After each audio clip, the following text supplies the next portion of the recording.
Hello दोस्तों, स्वागत है आप सबका हमारे यूट्यूब चैनल इजी स्टडी 221 में। कैसे हैं दोस्तों आप लोग? आज कई दिनों बाद मैं क्लास लेने आई हूँ क्योंकि मेरी तबीयत नहीं ठीक थी, इस वजह से मैं क्लास बीच में नहीं ले पाई। तो बच्चों, आज हम पढ़ेंगे विटामिन B6। विटामिन B6 जो है वो विटामिन B2 कॉम्प्लेक्स वर्ग का ही एक विटामिन है। मतलब ये जो विटामिन B2 है कॉम्प्लेक्स, उसी का जो है एक उसी से मिलता जुलता है विटामिन है। तो क्या होता है इसमें इसमें जो है जब सही आहार नहीं लिया जाता, आहार की कमी होती है, तो इसमें डर्मेटाइटिस, एक डर्मेटाइटिस मतलब होता है, वो हो जाता है। क्या हो जाता है? डर्मेटाइटिस।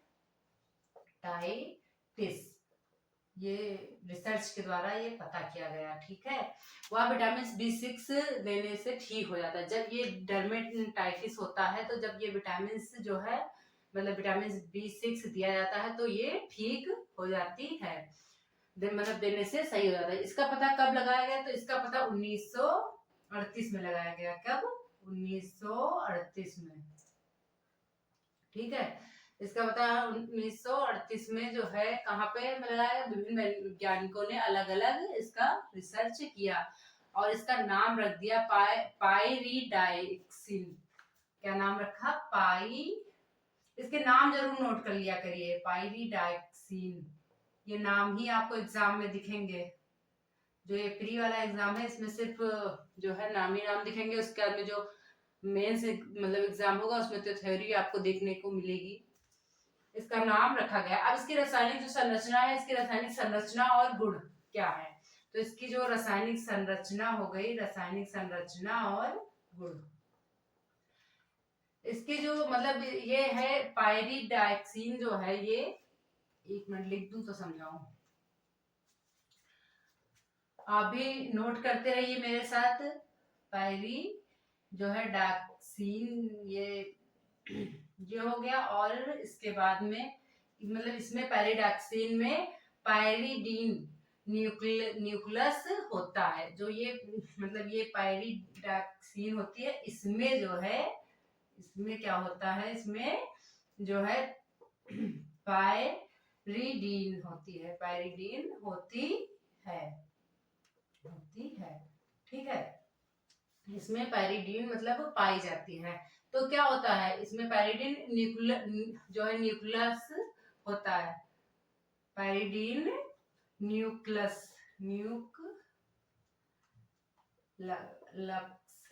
न्यूक्लियस होता है।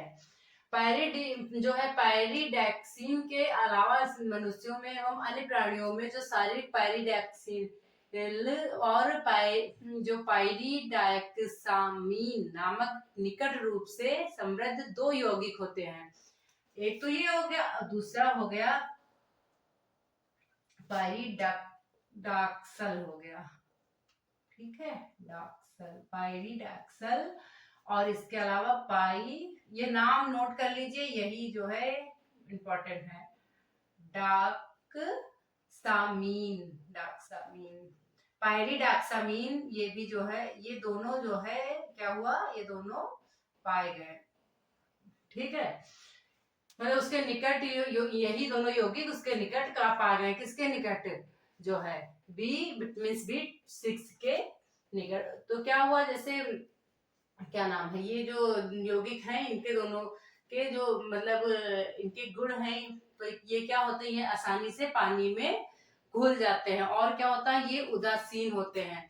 अब जैसे क्वेश्चन आ गया, पायरिडॉक्सल और पायरिडॉक्सामीन ये क्या है? मतलब उदासीन है या जो है क्षारीय है?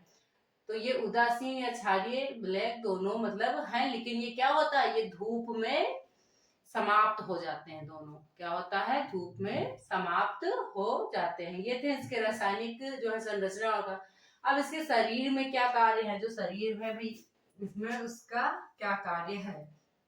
तो शरीर का कार्य देखे तो स्नायु जो होता है, ये स्नायु में समान स्थिति में बनाए रखने के लिए पैरिडॉक्सिन बहुत आवश्यक है। स्नायु का जो स्नायु होता है हमारा, उसको जो है मतलब अपनी अवस्था में या समान अवस्था में बनाए रखने के लिए ये जो है क्या है? पैरिडॉक्सिन है। ये इसका जो है सही मात्रा में रहना आवश्यक है। ठीक है।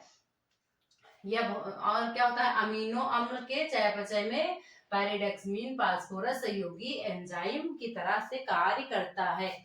जो हमारा अमीनो अम्ल है उसको भी मतलब पचाने में, उसमें भी कार्य में सहायक।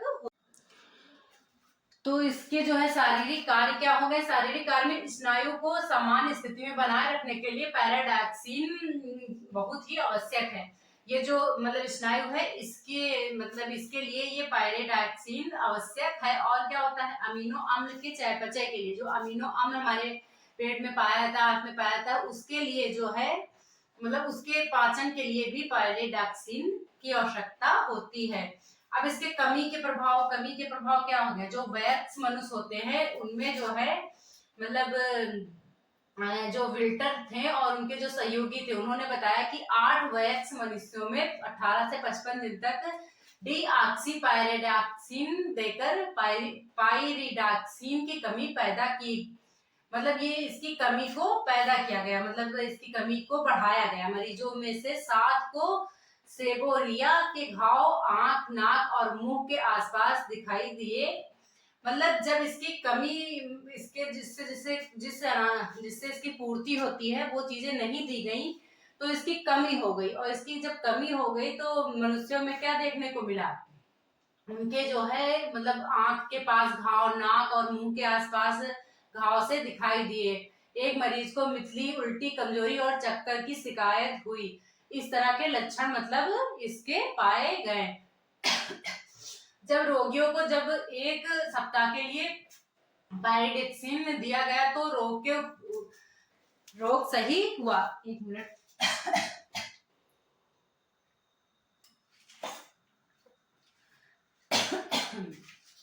तो इससे पता चला कि इसकी कमी से ही ये रोग हो रहा था। बालकों में क्या हुआ, जो छोटे बालक थे, अनेक वैज्ञानिकों ने मतलब ये बताया उनके सुझाव के अनुसार कि जब बच्चों को तेज गर्मी देकर सुखाया गया डिब्बा बंद दूध दिया जाता है, मतलब दूध जो होता है जो डिब्बा में आता है, जो पाउडर होता है वो बच्चों को दिया जाता है, उसमें जो है उसमें स्नाविक चिड़चिड़ापन आ जाता है। मतलब उसमें देखो स्नायुओं को जो है मतलब चयापचय के लिए आवश्यक है ना, और जब ये यही नहीं होगा तो स्नायु का चयापचय कैसे होगा, इसलिए उसमें जो है क्या होता है, चिड़चिड़ापन हो जाता है और उन्हें बेहोशी के दौरे आने लगते हैं। इन बालकों को जब पायरिडॉक्सिन दिया गया तो वे अच्छे हो गए। जब इसकी कमी थी और ये दिया गया तो वो अच्छे हो गए, ये वैज्ञानिकों का कहना था। जब तेज गर्मी देकर दूध चूर्ण बनाया जाता है तो क्या होता है, ये पायरिडॉक्सिन नष्ट हो जाता है। ये क्वेश्चन ऐसे पूछेंगे कि जब डिब्बा बंद दूध को हम तेज गर्म आंच पे मतलब सुखाते हैं तो उससे कौन सा अम्ल नष्ट हो जाता है, तो आप कहोगे पायरिडॉक्सिन अम्ल नष्ट हो जाता है। या उससे जो है कौन सी बच्चों में बीमारी होती है, तो बच्चों का अलग अलग बीमारी होती है, जैसे कि जी मचलाना, चिड़चिड़ापन आना और उल्टी होना, तो ये सब मतलब बेहोशी भी आना, ये सब दिखाई देते हैं। अब इसके आहारीय स्रोत क्या हो गए, इसके जो है आहारीय स्रोत में जो है हाँ, भोज पदार्थों में विटामिन B6, पायरिडॉक्सिन, पायरिडॉक्सल और पायरिडॉक्सामीन, ये जो तीनों हैं ये एक रूप में होती हैं। अभी हमने तीनों के नाम लिखा था, ये तीनों जो है एक रूप में पाई जाती हैं। अब इसके जो आहारीय स्रोत हैं वो मतलब समृद्ध, मतलब जिसमें कि इस विटामिन B6 और B2 मिल जाए, तो वो हो गई सूखी ईस्ट। पिछली वीडियो में हमने पूछा था कि सूखी ईस्ट क्या है, कौन जानता है कौन नहीं जानता, तो अभी तक एक भी कमेंट नहीं आया। अगर नहीं जानते हैं तो क्लास करिएगा, तो प्लीज बताइएगा कि सूखी ईस्ट क्या है। सूखी ईस्ट हो गया पालिश किए हुए चावल के कण हो गए, गेहूं के अंकुर और यकृत, इसके बहुत अच्छे जो है स्रोत हैं। और इसके अच्छे स्रोत हो गए जैसे कि मतलब ये तो समृद्ध है, अगर अच्छे स्रोत नहीं मिल रहा है तो समृद्ध स्रोत खाके इसकी पूर्ति की जाएगी। अच्छे स्रोत में जैसे हम संपूर्ण अनाज खाते हैं, संपूर्ण अनाज में कहीं ना कहीं ये विटामिन B2 B6 पाया जाता है। तो क्या होता है, संपूर्ण अनाज हो गया, फलियां हो गई दलहन की, और तिलहन मतलब जो जितने भी जो है तेल निकालने वाली, जैसे तिल्ली हो गई, सरसों हो गई, उन सब चीजों में जो है पाया जाता है। दलहन हो गया, और गिरी हो गई अंडे, दूध, मांस, मछली और हरी पत्ती वाली सब्जियां इसके अच्छे स्रोत हैं। अब इसके साधारण स्रोत में आ गए, मतलब जैसे कि कम मात्रा में तो कंदमूल हो गया और सब्जियां, फल इसके साधारण स्रोत हैं। तो ये इसकी जो है आहार, ये मतलब स्रोत थे किसके, विटामिन B6 की। अब ये जो परमानेंट खाया पिया करता है उसके ये रोग नहीं होता है। तो बच्चों आज के लिए इतना ही। बाकी क्लास अच्छी लगी हो तो लाइक कमेंट शेयर करिए। Thank you.